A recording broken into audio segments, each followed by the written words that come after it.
ఏ రకమైనటువంటి రాజకీయ ప్రాధాన్యతని కల్పించుకోవాలా లేక వ్యక్తిగతమైనటువంటి ప్రాధాన్యతని కల్పించుకోవాలా అనే ఉద్దేశంతో ఈ కార్యక్రమాన్ని నిర్వహించలేదు.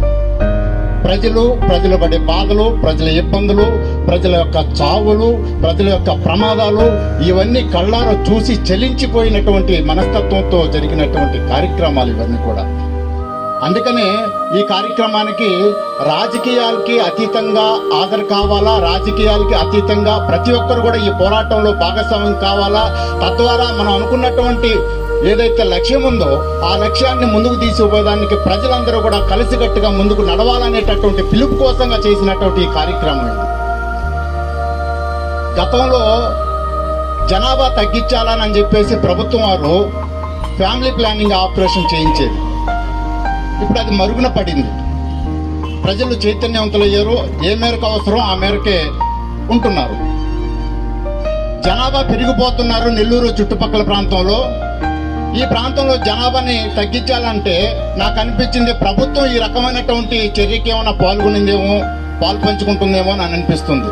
ఎందుకంటే ఫలానా సెంటర్లో నిత్యం ఏదో ఒక రకాన, ఏదో ఒక మూల, ఏదో ఒక రోజున ప్రమాదాలు జరుగుతా ఉన్నా, చచ్చిపోతా ఉన్నారు. కాబట్టి ఇక్కడ మనం ఏమాత్రం ఫ్లైఓవర్ కట్టినా, అండర్ పాస్ బ్రిడ్జి కట్టినా ప్రమాదాలు మనం నివారించాల్సి వస్తుంది. కాబట్టి ఆ జనాభాని తగ్గించే దాంట్లో ఇది ఒక సాధనంగా మనం ఉపయోగించుకుందాం అనేటటువంటి దుర్మార్గపు ఆలోచన ఏమన్నా కలిగిందేమో అని చెప్పేసి అనిపిస్తుంది. ఆ ఆలోచన అయితే ఎవరు కూడా సమ్మతం కాదు. ఎందుకంటే వెలమవార్తిని, చింతారెడ్డిపాలెం, మిట్టపాలెం, ఆ పైన ఉన్నటువంటి రాజపాలెం, వావిలేటిపాడు, ఈ గ్రామాలన్నిటి కూడా నిత్యం కొన్ని వందల మంది, వేల మంది బ్రతుకు తెరువు కోసం వచ్చేటటువంటి మార్గం ఇది. ఇక్కడ జనం చచ్చిపోతున్నారు. దయచేసి ఇక్కడ వెంటనే బిడ్ చేయమని చెప్పేసి గత 15 సంవత్సరాల నుంచి ఒక ఉద్యమాన్ని నడుపుతున్నప్పుడు కూడా ఆ ఉద్యమాన్ని పెడచెవుని పెట్టి శాంక్షన్ అయినటువంటి బిడ్జిని తీసుకుపోయి నిర్మాణమైనటువంటి ఒక వ్యక్తి ప్రయోజనం కోసం అక్కడ నిర్మించుకోవడం అనేది ఎంత దుర్మార్గమైనటువంటి విషయం మీరు ఆలోచించాల్సినటువంటి అవసరం ఉంది. ఈ క్రమంలోనే ఇందాక మన తల్లి, అక్క, చెల్లెలు, తమ్ముడు, అన్నలు అందరూ కూడా అన్యాయంగా ఇక్కడ ప్రాణాలు పోగొట్టుకోవాల్సినటువంటి పరిస్థితి ఏర్పడింది. ఏ ప్రభుత్వానికి ఇట్టే జరుగుతుందని మనం విన్నవించాలి.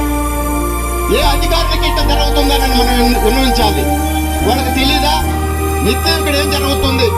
తక్షణ కర్తవ్యంగా మనం భావించి ప్రజల ఆందోళన ముమ్మరం కాకముందే, ప్రజా చైతన్యం ఉప్పొంగ ముందే వెంటనే మనం దీన్ని పని ప్రారంభించేటట్టుగా ఆచరణాత్మకమైనటువంటి కార్యక్రమాన్ని మనం నిర్వహించాలనేది ప్రభుత్వ అధికారులకు తెలీదా?